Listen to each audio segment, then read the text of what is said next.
The late afternoon sun streamed through the floor-to-ceiling windows of the Curry family's Bay Area home, casting golden rays across the marble kitchen countertops.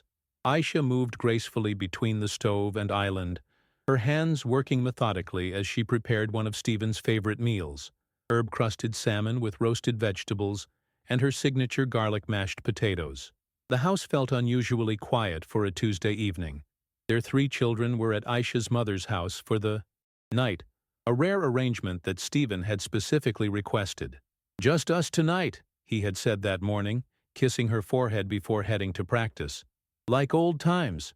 Stephen arrived home earlier than usual, still wearing his Golden State Warriors practice gear, his hair damp with sweat. He paused in the doorway of the kitchen, watching his wife of 11 years move with the same confidence that had first captivated him back in Charlotte. Even after all these years, 3 children, countless moves, and the whirlwind of NBA stardom, she still took his breath away. "Smells incredible in here," he said, wrapping his arms around her waist from behind.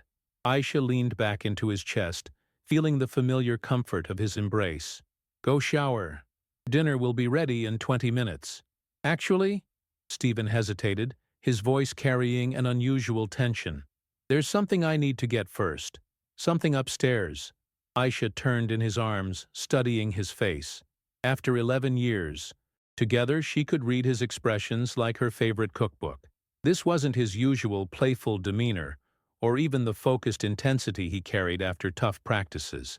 This was something deeper, nervous energy mixed with determination. "Stephen, what's going on? You've been acting strange all week." He kissed her forehead gently. "Just trust me, okay? Give me 10 minutes." As Stephen disappeared upstairs, Ayesha continued cooking, but her mind raced. He'd been different lately. More attentive, more thoughtful, asking strange questions about their early years together. Just last week he'd asked her if she remembered their first apartment in Oakland, the tiny one-bedroom they'd shared when he was a rookie. Of course she remembered. How could she forget those lean months when every dollar counted? The timer chimed, pulling her from her thoughts. She plated the salmon carefully, arranging the vegetables with the artistic eye that had made her a successful chef and cookbook author. The dining room table was already set with their wedding china, another unusual touch for a Tuesday night. Stephen returned 20 minutes later, freshly showered and wearing the navy button-down shirt she'd bought him for their anniversary. In his hands he carried a small, weathered wooden box that Ayesha had never seen before. "Where did that come from?" she asked, nodding toward the box as they sat down to eat. "It's been with me for a while," Stephen said, his fingers drumming nervously on the table. "Actually, it's been with me for 11 years. The weight of his words settled between them. 11 years, the exact length of their marriage. Ayesha set down her fork, giving him her full attention. "Stephen, you're scaring me a little. What's in the box?" He reached across the table, taking her hand in his. His palm was slightly damp, a telltale sign of his nerves that she recognized from his biggest games.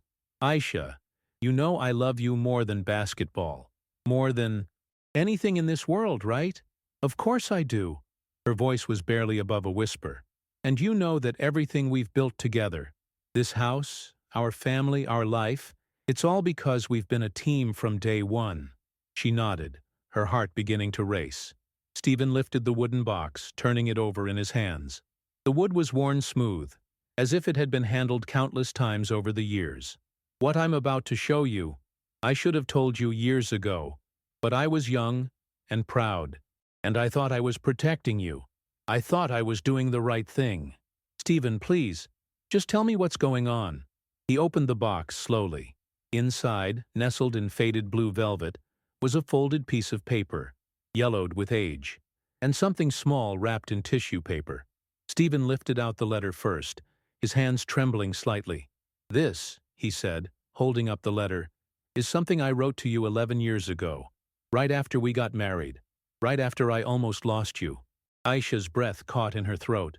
"Almost lost me? What are you talking about?" Stephen's eyes were bright with unshed tears. "The letter will explain everything. But Ayesha, what I did back then, what I kept from you all these years, it changed everything. And you deserved to know. The dining room fell silent except for the soft tick of the grandfather clock in the corner. Outside the sun had set completely, and the automatic lights had flickered on in their garden. The perfect evening Ayesha had been enjoying just moments before now felt charged with anticipation and fear. Stephen slid the letter across the table to her. Her name was written on the outside in his familiar handwriting, but younger somehow, the penmanship of a 23-year-old man barely out of college. "Read it," he whispered, "and then we'll talk about everything." Aisha's hands shook as she unfolded the letter. The paper was soft from age, and she could see places where the ink had smudged, as if it had been handled many times over the years. Stephen sat across from her, his dinner forgotten, watching her face intently. The letter was dated March 15, 2012, just 3 months after their wedding. "My dearest Ayesha, if you're reading this, it means I finally found the courage to tell you the truth about something I did. Something I've carried alone for what feels like forever, even though it's only been a few months. I need you to know that everything I did was because I love you more than I've ever loved anything in my life. But I also need you to know that I lied to you. Not a small lie. A big one. One that changed everything." Ayesha looked up at Stephen, her eyes already filling with tears. "Stephen, what did you do?" "Keep reading," he said gently. "Please. Do you remember that night in February when you got the call about the Food Network audition? The one in New York for that cooking show pilot? You were so excited, baby. I hadn't seen you light up like that since our wedding day. You said it was your dream come true. A chance to show the world your talent. To build something that was completely yours." Ayesha remembered that night vividly. The Food Network opportunity had come out of nowhere. A chance to audition for a new show featuring young chefs. She'd been over the moon, already planning her audition menu, dreaming about what it could mean for her career.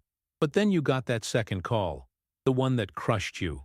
When they said they'd decided to go with someone with more television experience. You cried for hours that night, and I held you while you talked about how maybe you weren't cut out for the big leagues. How maybe you should just focus on being a basketball wife and forget about your own dreams. The memory hit Ayesha like a physical blow. She remembered that crushing disappointment, the way it had made her question everything about her abilities. It had taken months to recover from that rejection. Ayesha, that second call was a lie. The words seemed to jump off the page. Ayesha read them again, then a third time, her mind struggling to process what Stephen was telling her. "They never called to reject you. I made that call. I called them and told them you were withdrawing from consideration." "No," Ayesha whispered, the letter trembling in her hands. "No, Stephen, you didn't. I know how this sounds. I know how terrible it is. But baby, let me explain. That same day you got the audition call, I got called into Coach Jackson's office. The team was struggling. We were 12-17, and there were rumors that I might be traded. He told me I needed to focus, that I couldn't have any distractions if I wanted to prove I belonged in this league. And then that night, while you were planning your audition, I got another call. This one from my agent. He said there were 3 teams interested in trading for me, but they were all East Coast teams. Boston, New York, Philadelphia. He said if I got traded, we'd have to move across the country. Immediately. In the middle of the season. I looked at you, so happy about your New York audition, and all I could think about was what would happen if you flew out there, fell in love with the opportunity, maybe even got the job, and then I got traded to Boston or Philadelphia. What if your dreams and my career pulled us in different directions? What if we ended up living on opposite coasts, trying to make a long-distance marriage work when we'd been married for less than 6 months? I panicked. Ayesha. I was 23 years old, scared out of my mind that I was going to lose basketball or lose you, and I made the worst decision of my life. I called the Food Network and told them you had a family emergency and couldn't audition. And then I called you back, pretending to be them, and told you they'd decided to go with someone else. Ayesha dropped the letter, her hands flying to her mouth. The sound that escaped her was somewhere between a sob and a gasp. 11 years. For 11 years, she'd carried the belief that she wasn't good enough for that opportunity. For 11 years, she'd wondered what would have happened if she'd been more experienced, more polished, more ready. "I can't," she started, then stopped, unable to find words. Stephen reached across the table, but she pulled her hands away, standing up abruptly. She paced to the window, looking out at their perfectly manicured garden, her reflection staring back at her in the glass. "Ayesha, please let me finish explaining. You sabotaged my career." The words exploded out of her, 11 years of buried disappointment suddenly finding their voice. "That was my shot, Stephen. My one chance to—" "I know," he said quietly. "I know what I took from you, and I've regretted it every single day since." She turned back to face him, tears streaming down her cheeks. "Why? Why are you telling me this now?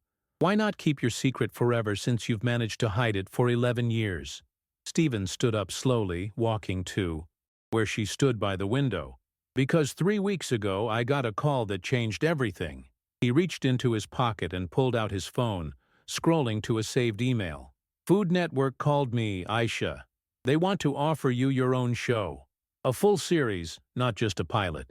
They said they'd been following your cookbook, your social media, everything you've built. They said they remembered you from 11 years ago and always wondered what happened to you." Ayesha stared at the phone screen, reading the email through her tears. It was real. Food Network wanted her. Not as a basketball wife, not as Stephen Curry's partner, but as Ayesha Curry, chef and entrepreneur. "They want to know if you're interested in meeting next week," Stephen continued. "And I realized I couldn't let you walk into that room carrying the lie I created. You deserve to know the truth about what happened back then. You deserve to know that they wanted you 11 years ago, and they want you now." She sank into the chair by the window, overwhelmed. "The tissue paper," she said suddenly, remembering the small package still in the box. "What's in the tissue paper?" Stephen walked back to the table and carefully unwrapped the small object. It was a folded piece of paper, not aged like the letter but fresh and white. He handed it to her silently. Ayesha unfolded it to find a check. A cashier's check made out to her for $500,000. "What is this?" "That," Stephen said, his voice thick with emotion, "is what I calculate I cost you. 11 years ago that Food Network show would have paid about $40,000 for the pilot. If it had gone to series, you would have made at least $50,000 per episode for the first season. With your talent, your personality, your business sense, you would have built an empire. You would have been where you are now, maybe even further, 10 years ago." He knelt down beside her chair. "I can't give you back those 11 years. I can't undo the choice I made or the opportunities I cost you. But I can give you this. It's not enough. It will never be enough. But it's a start." Ayesha stared at the check, then at the letter, then at her husband of 11 years.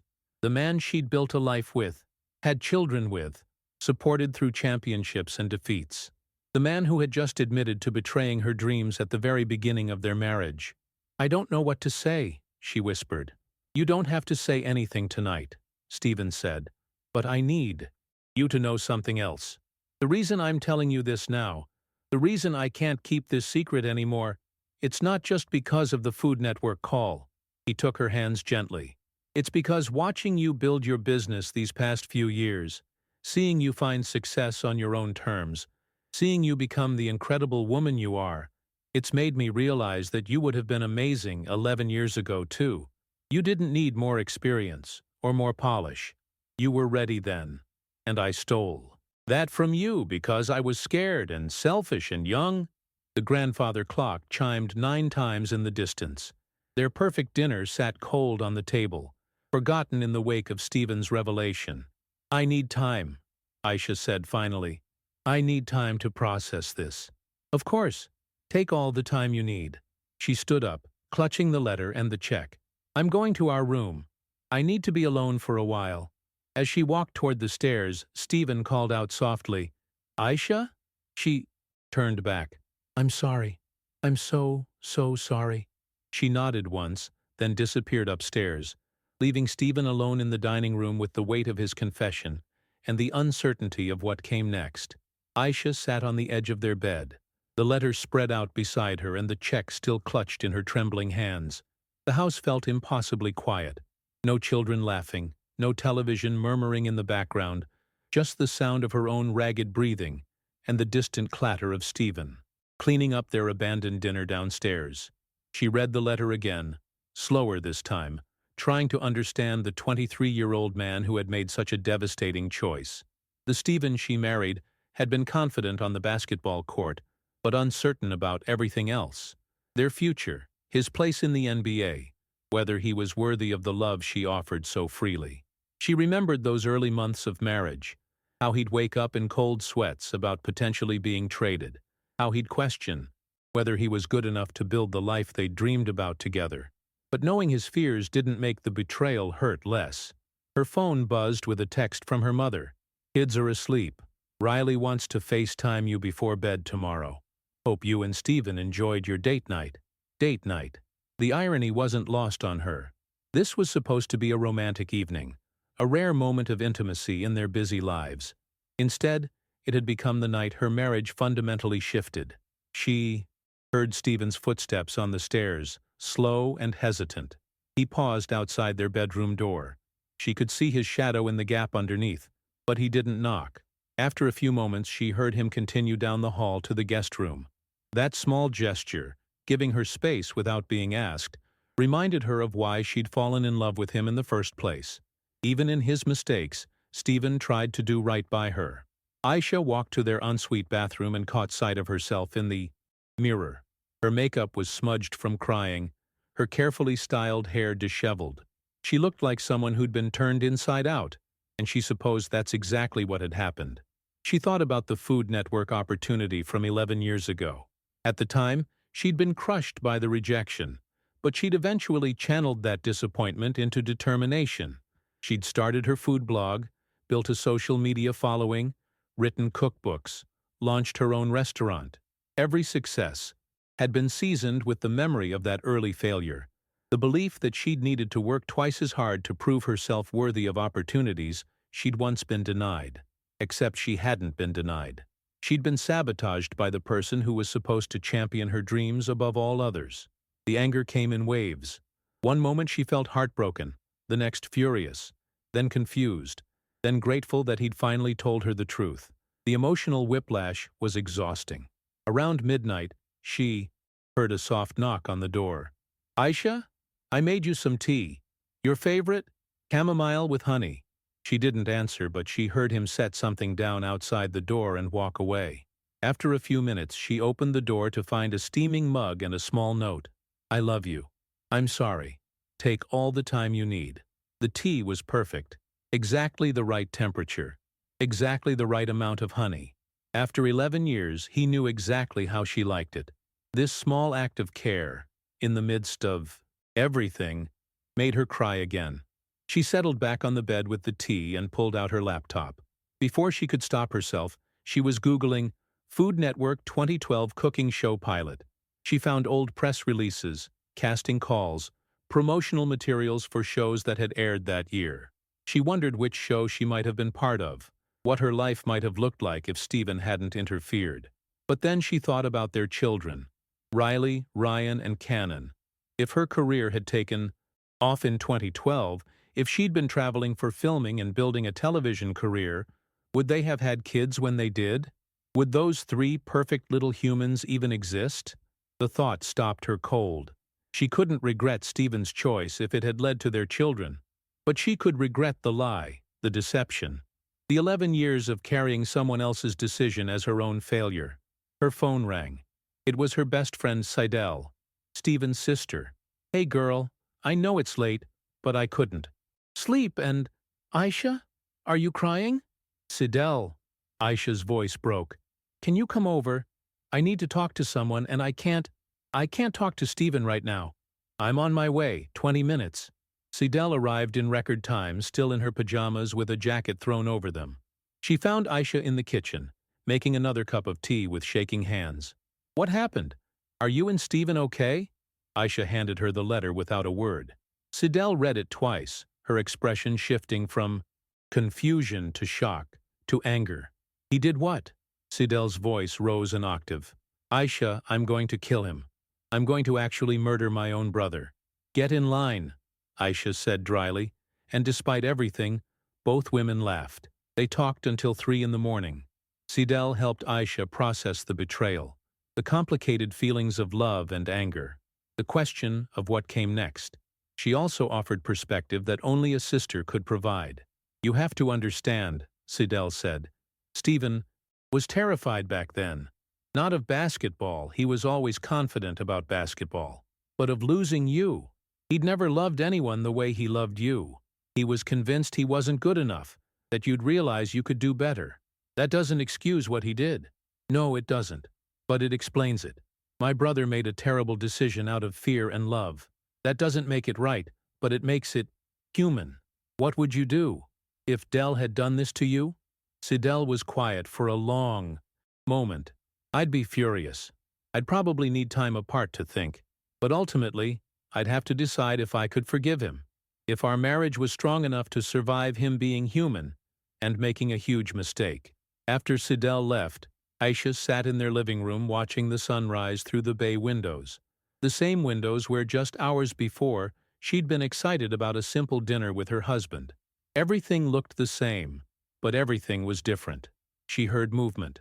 Upstairs, Stephen getting ready for practice. He came downstairs quietly, probably hoping not to wake her.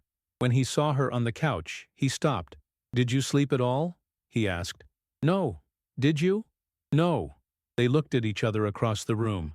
11 years of shared history hanging between them like a bridge that had been damaged, but not destroyed. "I have to go to practice," he said. "But we need to talk. Really talk. Tonight?" Ayesha nodded. "Tonight." After he left, she sat with her laptop and began typing an email to Food Network. She had a meeting to schedule and a future to figure out. But first, she had a marriage to save, or decide if it was worth saving. The check sat on the coffee table, catching the morning light. $500,000. An apology in monetary form. But what she really wanted was simpler and more complicated. She wanted to trust her husband again. 3 days later, Ayesha sat across from Stephen in the office of Dr. Patricia Williams, the marriage counselor they'd found through a referral from their pastor. The 48 hours since their conversation had been filled with careful politeness.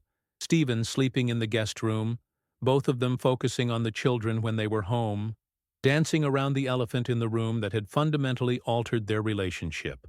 "So," Dr. Williams said, settling back in her chair, "Ayesha, why don't you tell me how you're feeling right now?" Ayesha had spent 3 days trying to answer that question. "Betrayed," she said finally, "but also confused, because the Stephen who sabotaged my career 11 years ago doesn't feel like the Stephen I'm married to now. It's like I'm angry at someone who doesn't exist anymore." "Stephen, how do you respond to that?" Stephen leaned forward, his hands clasped tightly. "She's right. The man who made that phone call was scared and selfish and made a terrible decision. I've grown up a lot since then, but that doesn't undo what I did." "What's changed about you?" Dr. Williams asked. "Everything. Becoming a father, winning championships, watching Ayesha build her own successful career. All of it taught me that love isn't about holding someone back to keep them close. Real love is about supporting their dreams even when it's scary." Ayesha felt tears start again. "But how do I trust that? How do I know you won't make another scared and selfish decision the next time you're afraid?" "You don't," Stephen said quietly. "And that's what makes this so hard. I can't prove to you that I'll never hurt you again. All I can do is tell you that I've learned from this mistake, and I can show you through my actions going forward." Dr. Williams guided them through exercises about communication, trust, and forgiveness over the next hour. By the end of the session, they'd made some progress, but both knew they had a long road ahead. That evening, they sat in their backyard while the kids played on the swing set Stephen had installed the previous summer. The normalcy of family life felt healing after days of emotional intensity. "I called Food Network," Ayesha said suddenly. Stephen looked up from his phone where he'd been answering team emails. "What did you tell them?" "That I'm interested in meeting. We're setting something up for next week." "That's amazing, Ayesha. You're going to be incredible." She studied his face. looking for any sign of the fear or jealousy that had driven his decision 11 years ago. Instead, she saw genuine pride and excitement. "You're not worried about me traveling for filming, being away from the kids, having my own career demands?" Stephen set down his phone and turned to face her fully. "I'm worried about a lot of things. I'm worried that you'll never fully trust me again. I'm worried that I've damaged our marriage in a way that can't be repaired. I'm worried that our kids will find out someday and think less of me." He paused, watching Riley push Cannon on the tire swing. "But I'm not worried about your success. I've watched you juggle 3 kids, a cookbook tour, restaurant openings, and everything else while still being an incredible wife and mother. If anyone can handle a television career on top of everything else, it's you. And if you need me to step back from basketball commitments to support your dreams, I'll do it." "You'd really do that?" "Ayesha, I've won championships. I've made more money than we could spend in 5 lifetimes. I've achieved every professional goal I set for myself. But you're just getting started with what you can accomplish. And I want to be your biggest supporter, not your biggest obstacle." That night, for the first time since Stephen's revelation, they lay in the same bed. Not touching, but not separate either. It felt like progress. "Stephen?" Ayesha's voice was soft in the darkness. "Yeah? The check. I don't want it." He was quiet for so long she thought he'd fallen asleep. "Okay. What should I do with it?" "I want you to donate it to a scholarship fund for young women who want to go to culinary school but can't afford it. I want something good to come from this mess." "I love that idea." "And Stephen?" "Yeah? I love you. I'm hurt and I'm angry. And I don't know how long it's going to take me to fully trust you again. But I love you, and I want to try to work through this." She felt him turn toward her in the darkness. "I love you too. More than I loved you 11 years ago, which I didn't think was possible." The Food Network meeting went better than Ayesha could have imagined. They offered her a cooking show that would film in California, allowing her to stay close to home. The format would showcase not just her recipes, but her life as a mother and entrepreneur. Exactly the kind of authentic content she'd always wanted to create. When she called Stephen from the parking lot of the Food Network offices, she was crying again, but this time from joy. "They want me, Stephen. They really want me." "Of course they do. You're amazing." "No, you don't understand. They said they've been watching my career for years. They said the woman who pitched to them 11 years ago impressed them so much that they've followed everything I've done since. They said I was ready then, and I'm even more ready now." Stephen was quiet on the other end of the line. "You there?" "Yeah, I'm here. I'm so proud of you, Ayesha.